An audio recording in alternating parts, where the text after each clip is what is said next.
जसं सर बोलले की दार बंद नसतं कधी चाळीतल्या घरच्यांचं, कोणी कोणाच्याही घरी असतं आणि आईला माहितही नसायचं की मी कुठे बसली. Same with iris production, Vidyadhar sir, माझी पहिली सिरियल. हो हो हो.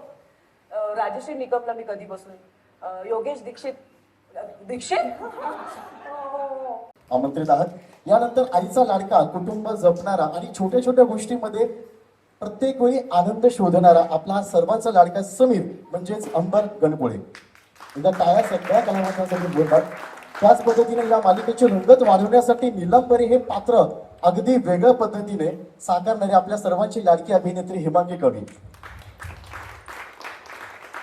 त्यानंतर जिच्यामध्ये अर्पिता ही अपशकुनी मुलगी आहे, मुलीची सतत रागराग करणारी कविता, कधीतरी तिला जवळ घेईल अशी भूमिका साकारणारी आगळेवेगळ्या भूमिकेत अभिनेत्री राजश्री निकम.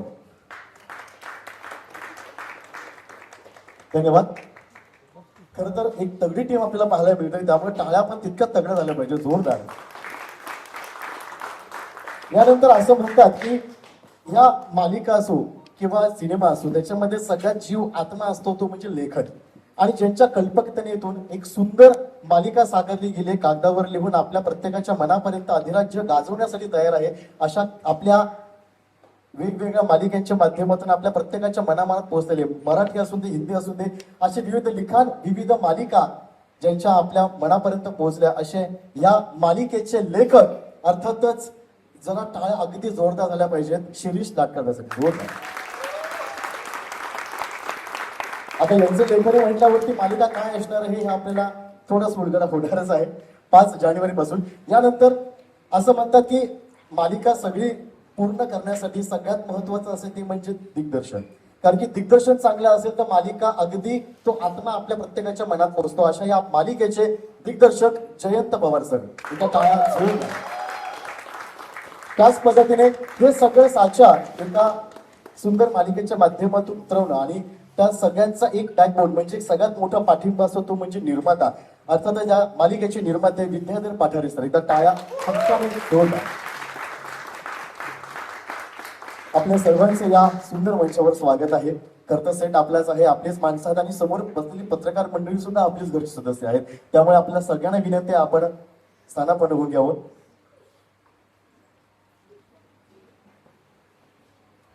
एक तगडी टीम आणि एक वेगळी फ्रेश लव्ह स्टोरी आपल्याला पाहायला मिळते. जाणून घेऊयात प्रत्येकाच्या पात्राबद्दल, या मालिकेबद्दल.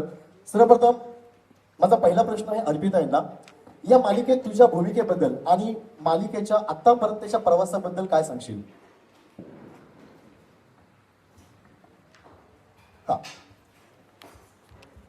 माईक चालू आहे.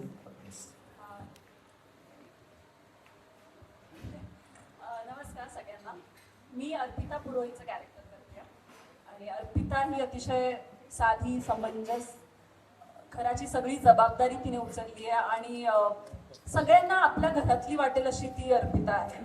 सगळ्यांच्याच आयुष्यात प्रॉब्लेम्स असतात, तसे तिच्याही आयुष्यात काही प्रॉब्लेम्स आहेत. पण त्या सगळ्या खडतर प्रवासातून, त्या सगळ्या प्रॉब्लेम्समधून तिने तिचा एक मार्ग शोधलेला आहे. सतत चेहऱ्यावर एक हसू ठेवून ती त्या सगळ्या प्रॉब्लेम्सना फेस करत असते. अतिशय सगळ्यांची लाडकी, म्हणजे चाळीतले जे सगळे आहेत त्या सगळ्यांची लाडकी, सगळ्यांना मदत करणारी अशी ती एक सगळ्यांसाठी उभी राहणारी, सत्यासाठी उभी राहणारी अशी अर्पिता आहे, जी जर तुम्हाला तुमच्या घरातली वाटली तर ते माझं यश असेल. पण आय एम शुअर तुम्हाला खूप आवडेल अर्पिता. वा. यानंतर माझा पुढचा प्रश्न आहे समीर यांना. समीर हे पात्र साकारताना काय काय चॅलेंज फेस केलेस? कारण तू मुंबईचा नाही आहेस, त्यामुळे चाळ संस्कृतीबद्दल माहिती मिळवणं, छोट्या छोट्या गोष्टी आत्मसात करणं, हे सगळं कसं जमवलंस? मी पुण्यातला आहे, बरोबर आहे, पण माझं आजोळ चाळीतलं होतं, कसबा पेठेतलं होतं. त्यामुळे मला तिथे तिकडचं प्रेम, तिकडची भांडणं, वादवादी कसं असतं, आपुलकी कशी असते हे माहिती होतं. पण या सिरियलच्या निमित्तानं मला ते एक्सपिरियन्स करायला मिळाले आणि मला JP सरांची खूप मदत होती त्यासाठी. ते छोटे छोटे मुद्दे मला सांगत असतात सीन करायच्या वेळेला, सो त्यांची हेल्प होती खूप मला. वा. यानंतर पुढील प्रश्न आहे नीलंबरीसाठी. एक आगळं वेगळं कॅरेक्टर आपण घेऊन येणार. खूप काळाने तू मराठी मालिकेत दिसतेस, म्हणजे हा चेहरा बऱ्याच वेळेला आपण सगळ्यांनीच पाहिला, पण आज बऱ्याच काळानंतर हा चेहरा आपल्याला सन मराठीच्या माध्यमातून, मालिकेच्या माध्यमातून पाहायला मिळतोय आणि ते वेगवेगळ्या आणि खास भूमिकेत आज तू दिसणार आहेस, म्हणजे आजपासून म्हणजे 5 जानेवारीपासून दिसणार आहेस. तर या मालिकेसाठी तुझी प्रोसेस कशी होती? नमस्कार, माझ्या भूमिकेचं नाव नीलांबरी देशमाने आहे आणि नावातच मला वाटतं एक दम आहे, नीलांबरी देशमाने. जेव्हा मला प्रोडक्शनचा कॉल आला की असा असा एक सिरियल आम्ही करतोय आणि त्यात अशी अशी भूमिका आहे आणि तू मुळात हष्ट भांडकोर अशी करशील का, तर मला ते खूप चॅलेंजिंग वाटलं. कारण का आतापर्यंत मी अशी खूप सॉफ्ट आई, अशी खूप काय म्हणतात रडवेलेली आणि मुलीचं दुःख समजून घेणारी अशीच मी आई गेली होती. आणि यात मला रडायचं नव्हतं तर समोरच्याला रडवायचं होतं. तर ते चॅलेंजिंग वाटलं. आणि दुसरा प्रश्न माझा हा होता की कोण लिहितंय, आणि मला कळलं की शिरीष लाटकर लिहित आहे. म्हटलं चल डन, तिकडे एक टिक झालं. जो प्रश्न होता मूळचा की मी पुन्हा मराठीमध्ये इतक्या दिवसांनी येते, त्याला माझा तिसरा मुद्दा होता की प्रोडक्शन कुठलं आहे. Production Vidyadhar Pathare iris production आहे. हमखास आणि करेक्ट पैसे मिळतात त्यासाठी मी हो म्हटलंय.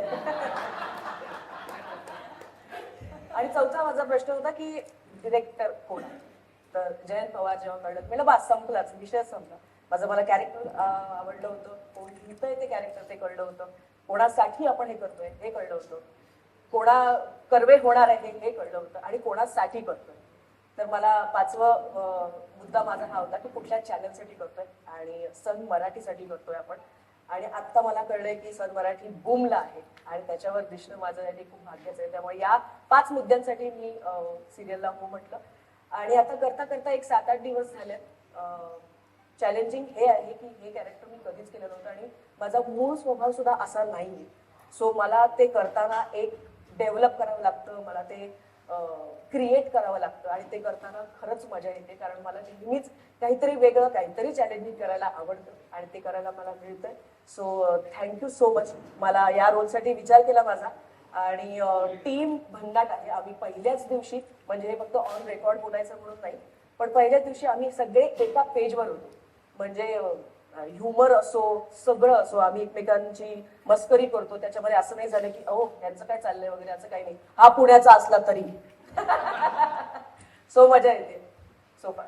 वा, म्हणजे ही वेगळी भूमिका आम्हाला पाहायला मिळणार. यामध्ये आम्ही सुद्धा असा विचार करतो की आतापर्यंत ज्या भूमिका तू साकारल्यास त्याच्यापेक्षा काहीतरी वेगळी भूमिका आपल्याला पाहायला मिळते. खूप वेगळी. म्हणजे हो. बऱ्याच लोकांना धक्का बसणार आहे की हा हेमांगी अशी भांडकोर असं होणार आहे. मीडियाशी पंगा घेतो तो वेगळा. छान, अगदीच बरोबर म्हणाला तुम्ही. सुरुवातीला पहिलं पाहिलं की प्रोडक्शन कोणतं आहे, डिरेक्टर कोण आहे, लेखक कोण आहे, कारण की हे मेन बॅकबोन झाले. त्यामुळे वळणार आहे शिरीष दादांकडे. लेखनाबद्दल काय म्हणावं आपल्याला आता, कारण की आपण बऱ्याच मालिका आपण लिहिलेल्या आहेत आणि सगळ्या गाजल्यात वाजल्यात, पण ही आगळीवेगळी लव्ह स्टोरी आज आपल्याला पाहायला मिळते. परंतु सध्या टीव्हीच्या प्रेक्षकांना खूप हेवी ड्रामा पाहिजे सवय झाली असं म्हणतात. तर तुम्ही अशा काही मालिका लिहिताय, पण त्या मालिकेच्या निमित्ताने खूप काळाने इतकी सुंदर सॉफ्ट लव्ह स्टोरी पाहायला मिळणार आहे. तर या गोष्टीचा उगम नेमका कसा झाला? नमस्कार. या गोष्टीचा उगम होण्याचं सगळं श्रेय जे आहे ते सन मराठीला जातं, सन मराठीच्या टीमला जातं. याचं कारण जसं तुम्ही आत्ता म्हणालात की एक विशिष्ट प्रकारचं नाट्य आत्ता टेलिव्हिजनवर दिसतंय, तेच यशस्वी होतं. आणि अशा परिस्थितीमध्ये एक वेगळा मार्ग चोखाळायचा हे खूप कठीण असतं, आव्हानात्मक असतं. आणि सन मराठीने ते आव्हान स्वीकारलं. त्यांनी मला जेव्हा बोलवलं आणि त्यांनी सांगितलं की शिस्तला आपल्याला एक अत्यंत सॉफ्ट अशी लव्ह स्टोरी करायची आहे, आणि ती अशी असली पाहिजे की मी जर या घरामध्ये आहे आणि ही बाजूची भिंत काढून टाकली तर बाजूच्या घरामध्ये नाट्य घडते असं वाटायला पाहिजे. इतकं ते खरं असलं पाहिजे. आणि त्यामुळे त्या पद्धतीनेच ही मालिका बांधली गेली. मला असं वाटतं की ह्या मालिकेची ताकद ही आहे की ही मालिका खूप साधी आहे, आणि साधेपणामध्ये नाट्य पण असतं, साधेपणामध्ये सौंदर्य पण असतं. आणि मुळात ते सौंदर्य आपल्या खूप जवळच असतं, कारण इतर कुठल्याही फिक्शनल मालिकेमध्ये ड्रामा क्रिएट करावा लागतो. या मालिकेमध्ये जे नाट्य आहे ते नाट्य तुमच्या आमच्या घरातलं नाट्य आहे. जसं आता अर्पिता आमची म्हणाली की ती प्रत्येकाला आपल्या घरातली वाटेल, तशी ही गोष्ट कदाचित प्रत्येकाला आपल्या घरामधली वाटेल. डेफिनेटली या मालिकेत पण कॉन्फ्लिक्ट आहे, कारण कॉन्फ्लिक्ट शिवाय मालिका होऊ शकत नाही. पण तो कॉन्फ्लिक्ट जो तो खूप खरा आहे, खूप रिलेटेबल आहे. सो मला असं वाटतं की हा जो सॉफ्टनेस आहे आत्ताच्या काळाची गरज आहे. जसं अनेक वेळेला आहे, म्हणजे कोंबडी आधी की अंडा आधी असा एक प्रश्न आहे, तसं टेलिव्हिजन बदलणं ही प्रेक्षकांची जबाबदारी का मेकर्सची जबाबदारी, असाही एक प्रश्न आहे. प्रेक्षकांना आवडत नाही म्हणून मेकर्स तेच बनवतात, आणि मेकर्स तेच बनवतात म्हणून प्रेक्षकांना तेच बघावं लागतं असं त्यांचं म्हणणं आहे. पण मुद्दा असं की कुठेतरी कोणीतरी एक वेगळी सुरुवात करायला पाहिजे. आणि मला असं वाटतं की सन मराठीच्या माध्यमामधून आम्ही सगळेच मिळून ही एक वेगळी सुरुवात केलेली आहे आणि आमची सगळ्यांची अपेक्षा आहे की प्रेक्षक भरभरून याला प्रतिसाद देतील. ज्या पद्धतीच्या मालिकांची प्रेक्षक आठवण काढतात सोशल मीडियावरती की त्या काळातल्या मालिका कशा होत्या, तर आम्हाला असं वाटतं की ही सगळी टीम मिळून त्यांना त्या काळात घेऊन चालली. आता त्यांनी आम्हाला तेवढ्याच मोठ्या मनाने स्वीकारणं गरजेचं आहे. नक्कीच. आणि श्रीजना अजून एक महत्वाची गोष्ट अशी ना की कथा हे सगळ्या गोष्टी पण प्रोमोमध्ये पाहिलं आपण गाणी सुद्धा जुनी वापरलेली आहेत. त्यामुळे बारीक बारीक गोष्टींवर अभ्यास केलेला आहे आणि बारीक गोष्टीवर अभ्यास करताना सगळ्यात महत्वाचा भाग येतो तो म्हणजे दिग्दर्शनाचा. तर माझा पुढचा प्रश्न आहे जयंत सरांना. प्रोमोमधून असं लक्षात येते की ही मालिका सध्याच्या इतर मालिकांपेक्षा वेगळी, हळुवारपणे उलगडत जाणारी प्रेमकथा आहे. दिग्दर्शक म्हणून तुम्ही या मालिकेकडे कसं पाहताय? नमस्कार. आता शिरीषने बऱ्यापैकी गोष्टी सांगितल्या मालिकेबद्दल. तर आत्ताचा काळ किंवा जेव्हा इंटरनेटने आपल्या आयुष्यात प्रवेश केला, याहू रीडिंग मेल या काळापासून आपला एकमेकांशी ना संपर्क तुटत गेला. एका घरात असतानाही एका फॅमिलीचे व्हॉट्सअप ग्रुप बनत गेले. नंतरच्या काळामध्ये व्हॉट्सअप आणि फेसबुकवर, इंस्टाग्रामवर फ्रेंडशिप्स व्हायला लागल्या. ब्लाइंड डेट्स नावाचा प्रकार सुरू झाला आणि ती माणसातल्या नात्यांमधली, इंटरपर्सनल रिलेशनशिपमधली ना गंमत हरवून बसलो आपण सगळे. ते कुठेतरी ना मिस होत होतं. कारण मी सुद्धा वडाळ्यात चाळीत राहिलेला मुलगा, नंतर त्या काळात ठाण्यामध्ये चाळीत राहिलेला मुलगा. तर चाळीमध्ये कसं असतं की एक घर किंवा एक बेडरूम असं नसतं. तर चाळीमध्ये 40 घर असतील तर 40 बेडरूम असतात माझे. मी कोणाच्याही घरात जाऊ शकतो, कोणाच्याही घरात काही खाऊ शकतो, कोणाशी काही सुखदुःखाचं बोलू शकतो. हे जे सगळं होतं ना, आता माझ्या बाजूच्या फ्लॅटमध्ये कोण राहतं हेही मला माहित नसतं. या सगळ्या गोष्टींना आयुष्यात मिस होत होत्या सगळ्या. या मालिकेत काय आहे की या मालिकेत याच गोष्टी सगळ्या आपण पुन्हा दाखवण्याचा प्रयत्न करतो की माणसं माणसांशी कशी जोडली गेलेली असतात, मैत्री कशी असते, नाती कशी असतात, आई मुलाचं नातं, आई मुलीचं नातं, बाप मुलाचं नातं, बाप मुलीचं नातं, भावा बहिणींचं नातं. हे नातं कसं एकमेकांशी कुठल्या धाग्याने बांधलेलं असतं आणि ते इतकं घट्ट प्रेमाचं नातं असून सुद्धा त्यामध्ये कॉन्फ्लिक्ट असतात छोट्या छोट्या गोष्टींवरून.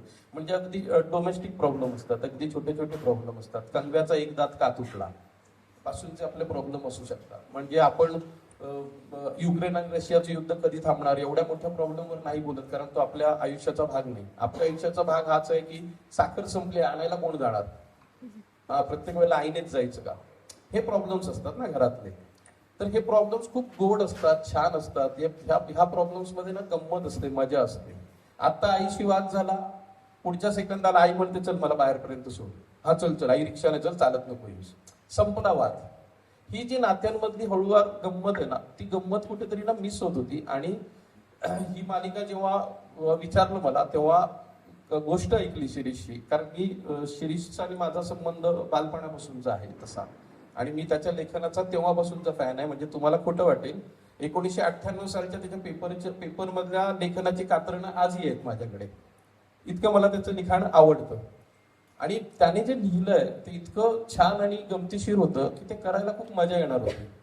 आणि माझ्या नशिबाने म्हणजे कुठे नवस केलं माहित नाही, मला कलाकारांची टीम इतकी उत्तम मिळाली ना की अरे ह्याच्यावर खूप मेहनत घ्यायची आहे, हिच्यावर खूप मेहनत घ्यायची आहे असं नाही आहे. ते सगळे ऍक्टर्स आहेत, त्यामुळे त्यांना सांगितलं की त्यांना माहिती आहे काय करायचं आहे आणि प्रत्येक जण पॅशनेटली काम करतोय.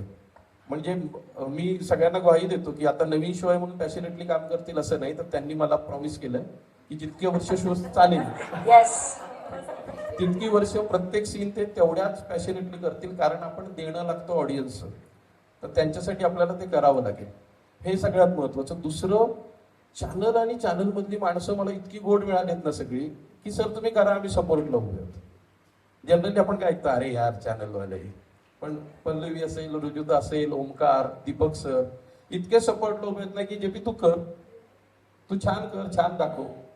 आणि त्यांना ते आवडतंय, ते सपोर्ट करतायत, ते त्यांच्याकडून काही सजेशन्स देत आहेत आणि मिळून काम करतोय आम्ही, टीम म्हणून काम करतोय आम्ही. मध्येच काही वाटलं तर मी शिरीषला एनी टाइम फोन करतो, तर दिवसातल्या 24 तासात 48 मीटिंग करणारा माणूस तरी सुद्धा फोन उचलतो. तर ती गंमत येते. आणि दुसरं, की मी साधारण वर्षभरानंतर घरी परत आलो ना आयरिसमध्ये.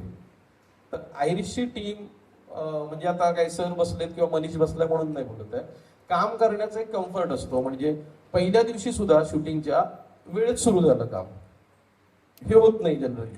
आणि कुठलाही केओस नव्हता, शांततेत दिग्दर्शकाला दिग्दर्शकाचं काम करता यावं असं वातावरण सेटवर असावं यासाठी प्रयत्न करणारे आमचे निर्माते विद्याधर पाठारे आणि आमचे बॅकबोन मनीष दळवी यांच्यामुळे खूप सुसह्य होतं काम करणं. आणि त्यामुळे एक चांगला शो देण्यासाठी, चांगला सीन क्रिएट करण्यासाठी जेवढे एफर्ट्स द्यावे लागतात तेवढे एफर्ट्स मला दिग्दर्शक म्हणून देता येतात, इतर गोष्टींमध्ये लक्ष न घालता. तर मला असं वाटतं की ही मालिका प्रेक्षकांनाही खूप आवडेल. प्रोमो तर अत्यंत सुंदर झाले, तिन्ही प्रोमो. म्हणजे असं असतं की आपल्याला खूप आवडतं, पण मी ऑलवेज डेव्हिल्स ॲडव्होकेट म्हणून काम करत असतो. तर मी माझं नाही आवडलं तरी मी सांगतो की नाही आवडलं, पण हे खरंच आवडलंय. खूप छान झालंय सगळं आणि लोकांना ते आवडेल. आणि जो एसेन्स अपेक्षित होता लेखकाला आणि चॅनलला, तो सुगंध, तो वास, तो अरोमा आपल्याला प्रोमो बघताना येतोय असं मला वाटतंय. बाकी तुमची मतं तुम्ही सांगा. ऑडियन्सने तर सांगितलंय 1 मिलियन व्ह्यूज देऊन. बस इतकंच. बाकी थँक्यू. नक्कीच सर, तुम्ही आता म्हणाला की प्रत्येकाची साथ तुम्हाला व्यवस्थित आणि छान मिळालेली आहे, म्हणूनच मालिकेचं नाव कदाचित अनोळखी तरी सोबती. कारण की ही सोबत जेव्हा एकत्र येते तेव्हा काहीतरी चांगलंच निर्माण होतं आणि ते आपल्याला प्रोमोच्या माध्यमातून दिसलंच आहे. एवढं प्रेक्षकांचं प्रेम आपल्याला मिळालेलं आहे. यानंतर पुढचा प्रश्न माझा आहे अर्पितासाठी. तू स्वतः काही वर्ष चाळीत राहिली आहेस, त्या अनुभवांचा या पात्रासाठी कसा उपयोग झाला? हो, मी मुळात ठाण्याची आहे. ठाण्याच्या सगळं या एरियात लहानाची मोठी झाली आहे. त्यामुळे आयुष्यातली 20 वर्ष मी तिथे राहिली आहे. त्यामुळे इथे या सेटवर आल्यावर पहिल्यांदा तर मला खूप असं नॉस्टॅल्जिक फील झालं. आणि जसं म्हणजे इतकं सुंदर सेट बनवलंय की प्रत्येक दाराच्या बाहेरची पाटी, परत किचनमध्ये गेला तर तो ओटा, ते सगळं बघून ना मला आठवलं आमचा वनरूम किचन आठवलं. त्या वनरूम किचन मध्ये आम्ही 6 जण राहायचो आणि तरी सुद्धा आयुष्य इतकं सुंदर होतं तिथे. काहीच कम्प्लेक्स नाही, कारण माहीतच नव्हतं ना बाहेरचं जग काय, कसली लक्झरी काय. त्यामुळे त्याचा फायदा इथे खूप होतो. मला वाटते मालिकेत तर होतोच, पण इन जनरल मला आयुष्यातही त्याचा खूप फायदा होतो. आमच्या चाळीत गुजराती खूप फॅमिलीज राहायच्या, त्यामुळे मी तिथे लहानाची मोठी झाल्यामुळे मला गुजराती येतं आणि त्याचा मला माझ्या करिअरमध्ये खूप फायदा झालाय. सगळ्यांचे एक Kannada family, Tamil family, Christian family, सगळ्यांचे कल्चर ना ते कळले आम्हाला. जसं सर बोलले की दार बंद नसतं कधी चाळीतल्या घरच्यांचं, कोणीही कोणाच्याही घरी असतं आणि आईला माहितही नसायचं की मी कुठे बसली आहे.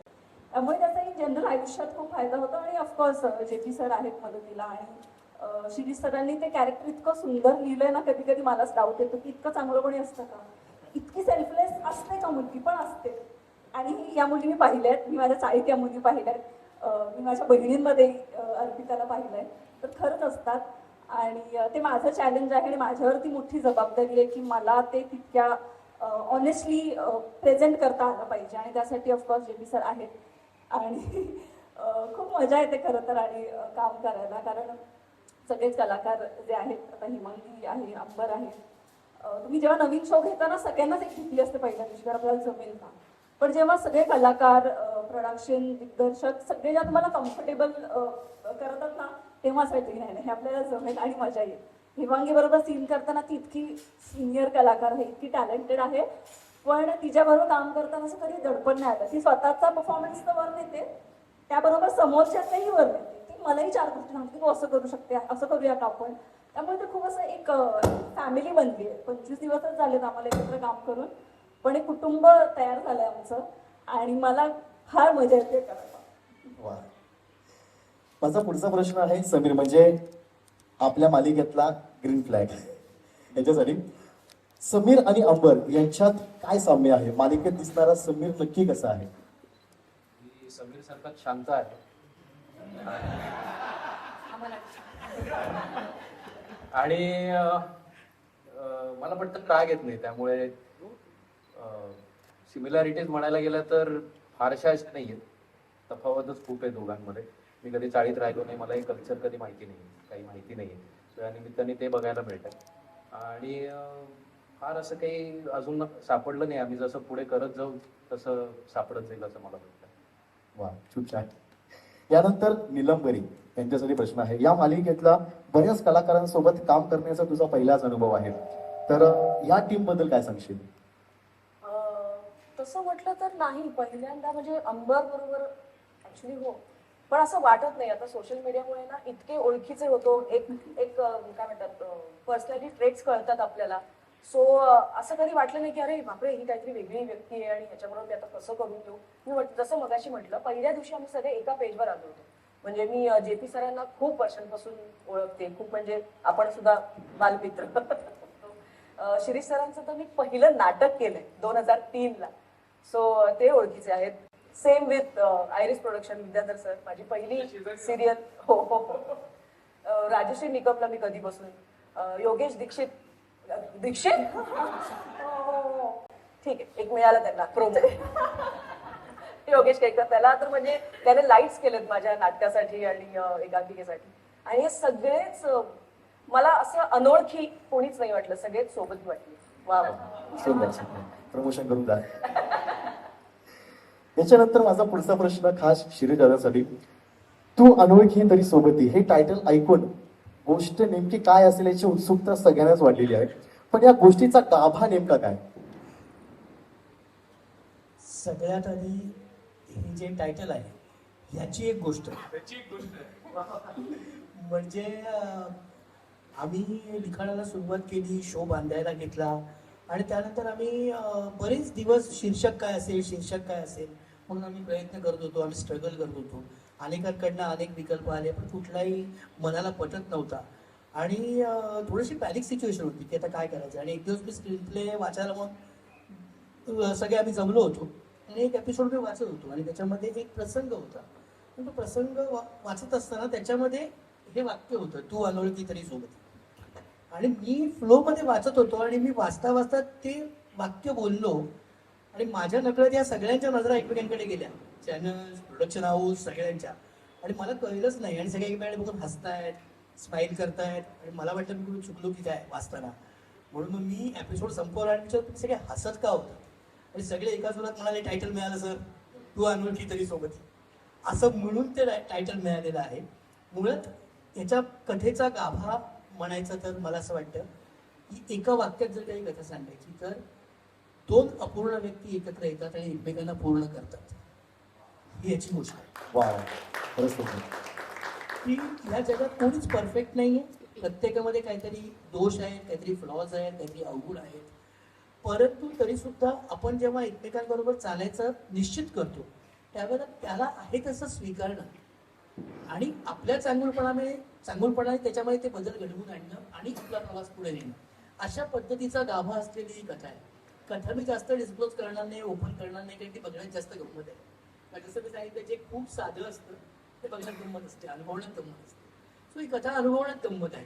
पण थॉट जो आपण जरा स्पाईन थॉट म्हणतो किंवा मुख्य मुद्दा, मूळ मुद्दा म्हणतो, तो हा आहे की दोन अपूर्ण व्यक्ती एकत्र येतात आणि एकमेकांना पूर्ण करतात. वा वा, जसे आपण सगळे अनोळखी असून एकत्र येऊन आज पूर्ण झालो असं म्हणूया. यानंतर माझा पुढचा प्रश्न आहे, अर्थात अर्पिताची आई जी कविता तुमच्यासाठी, या मालिकेतील तुमच्या भूमिकेबद्दल काय सांगाल? नमस्कार. आधी मी सन टीव्हीचे खूप आभार मानते, कारण सन टीव्हीची माझी दुसरी मालिका आहे. ही संधी दिल्याबद्दल खरंच मनापासून आभार मानते. तसंच मी आयरिश प्रोडक्शनचेही आभार मानते, कारण त्यांनीही मला ही दुसरी संधी दिली त्यांच्या प्रोडक्शन हाऊसमध्ये काम करायची, त्यामुळे मनापासून आभार. माझ्या कॅरेक्टरचं नाव आहे कविता निशिकांत पुरोहित. आणि ही कविता थोडी कटकटी, आग्रही आहे, पण ती अगदी परिस्थितीमुळे आहे. हिला 3 मुलं आहेत, नचिकेत, एक मधली मुलगी आणि तिसरी माझी मुलगी. मधली मुलगी मी तिचं नाव घेऊ इच्छित नाही, कारण मी ना देवभोळी आहे आणि मी अपशकुन, शुभ अपशकुन मानणारी पाहिजे. आणि असं काही घडलंय की माझं कुटुंबच विस्कटलं तिच्या जन्मामुळे, त्यामुळे माझा तिच्यावर प्रचंड राग आहे. आणि माझं हे नेहमी म्हणतात की नाही तो योगायोग, पण माझा अजिबात त्याच्यावर विश्वास नाही आहे. ती अपशकुनी आहे आणि तिच्यामुळे ती जेव्हा या घरातून जाईल ना तेव्हाच माझ्या घरावरचं ग्रहण निघेल. कारण मला माझ्या कुटुंबाची काळजी आहे, माझं कुटुंब व्यवस्थित राहावं ही माझी तळमळ. त्यामुळे हे जर ग्रहण गेलं तर माझं कुटुंब सुखी राहील. हे माझं कॅरेक्टर आहे. हे मी प्रामाणिकपणे देण्याचा प्रयत्न नक्की करेन. आणि ह्याच्यात मला म्हणजे खरंच आमचे डिरेक्टर सर JP सर यांनी खूप मदत केली आहे. कारण जरी कॅरेक्टर असं वाटलं की नाही खूप आधी मला असं वाटलं होतं की नाही एक निगेटिव्ह कॅरेक्टर आहे, पण जसजसं मी करत गेले जसजसं त्यांनी मला त्याचे पैलू सांगितले तेव्हा ते मला इतकं इंटरेस्टिंग आणि चॅलेंजिंग वाटायला लागलं. कारण एक आई जी मुलीला जन्म देते आणि तिचा राग करणं हे मी मुळात आई असल्यामुळे मला ना ते आधी पटत नाही ते करताना, पण ते मला कन्व्हिन्सिंगली करायला सर खूप मदत करतात. आणि खरंच टीम खूप छान आहे. खूप छान लिहिलेले आहेत, खूप छान सीन येतात आम्हाला करायला. आणि होप सो की आम्ही प्रामाणिकपणे तुमच्यासोबत ही सिरियल आहे. खूप छान आहे. मी विनंती करतो पत्रकारांना आपल्यापैकी काही प्रश्न असतील तर आपण त्यांच्यापर्यंत पोहोचवायचे आहे.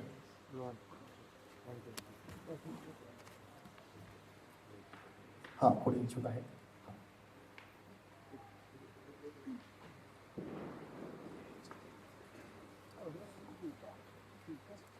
नमस्कार. माझा पहिला प्रश्न जयंत सरांना आहे. ॲज अ दिग्दर्शक जेव्हा एखादी मालिका सुरू होते, नवीन मालिका, तेव्हा त्या मालिकेत सुरुवातीला जो चार्म असतो तो कायम असतो. ते सातत्य टिकवण्याचा आपण काय वेगळा प्रयत्न करणार आहे? कारण नंतर मालिकांमध्ये थोडा बदल येतो. सो हा चार्म कायम ठेवण्यासाठी आपण काय वेगळे प्रयत्न करणार आहोत? मालिकेचा चाम आणि मालिकेची क्वालिटी टिकवण्यासाठी वेगळा प्रयत्न नाही करावा लागत. फक्त कंटाळा करायचा नसतो. नंतर कंटाळा यायला लागतो ना, तो करायचा नसतो. किंवा चला करा टेलिकास्टला पाठवायचं वगैरे, सगळं दिवसाला 40 मिनिटं 50 मिनिटं फुटेज करायचं वगैरे. या गडबडीमध्ये बऱ्याचदा शोच्या क्वालिटीवर परिणाम होतो. म्हणजे प्रामाणिकपणे काम सगळेच करतात, पण एक जो त्यासाठी प्रयत्न करावा लागतो ना, त्या प्रयत्नांमध्ये आपण नंतर कमी पडत जातो. जसं मी म्हटलं ना, यांनी प्रॉमिस केलंय सगळ्या कलाकारांनी. शेवटी काय आहे ना, बऱ्याचदा काय होतं की कलाकार लेखक दिग्दर्शकाच्या पाया पडतात, पण माझं म्हणणं आहे की लेखक दिग्दर्शकांनी कलाकारांच्या पाया पडलं पाहिजे की बाबा आम्ही जे ठरवले ते तुम्ही पडद्यावर मांडणार आहे, बाकी आमच्या हातात काय आहे त्यानंतर. म्हणजे असं नाही की मी दिग्दर्शक आहे तर मी हेमांगी कवीच्या ऐवजी कोणालाही घेऊन काम, असं नसतं ना. आम्हाला जे पात्र दिसतंय आणि जो कलाकार ते पात्र खणखणीतपणे पोहोचवू शकतो अशाच माणसाचं कास्टिंग करतो ना आपण. त्यांना तेवढे पैसेही देतो आपण. आता ना गमतीचा भाग.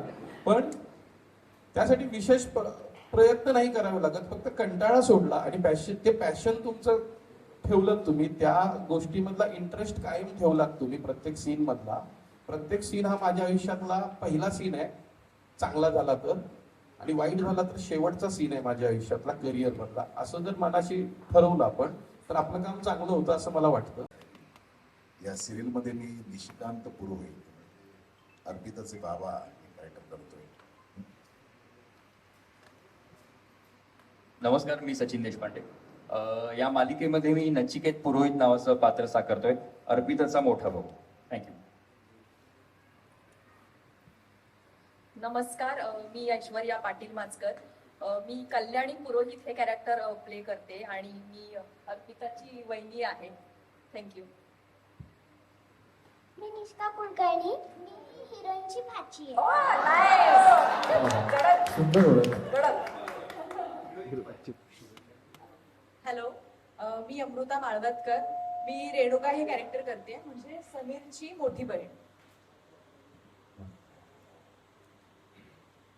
नमस्कार, माझं नाव अगस्त्या अस्मिता पाटील, मी श्रेयस रोल करते. खूप छान. मी रेणुकाचा मुलगा. डायरेक्ट रेणू. वा आणि हिरोचा भाचा. वा. नमस्कार, माझं नाव अथर्व मराठे. मी सलील देशमाने हे कॅरेक्टर प्ले करतोय, म्हणजे अंबरचा लहान भाऊ आणि त्याचा मुलगा.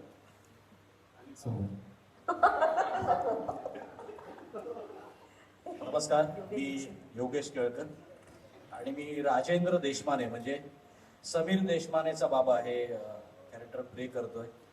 आणि पहिल्यांदाच मी माझ्या या करिअरमध्ये हिरोचा बाबा करतोय, कारण आज तागायत मी कायम हिरोईनचा बाबा करत आलोय आणि मला खूप मजा येते कारण हिरोचा बाबा करायला. टाळ्या जोरदार सगळ्या आपल्या कुटुंबासोबत जोरदार. मी मनीष देवळे हे कॅरेक्टर प्ले करतो, म्हणजे अर्पिताच्या आत्याचा मुलगा. थँक्यू. हा मानू. हाय, मी स्मिता रवेदणकर आणि मी निक्की हे कॅरेक्टर प्ले करते, म्हणजे अर्पिताची लहान बहीण. नमस्कार, मी हार्दिक जाधव. मी आशुतोष हे कॅरेक्टर प्ले करतोय. समीरचा मित्र पण आहे आणि त्याच्या मोठ्या बहिणीचा नवरा पण आहे. धन्यवाद. वा, म्हणजे एकंदरीत संपूर्ण चाळ आपल्याला पाहायला मिळते. एकदा टाळ्या जोरदार सगळ्या पात्रांसाठी.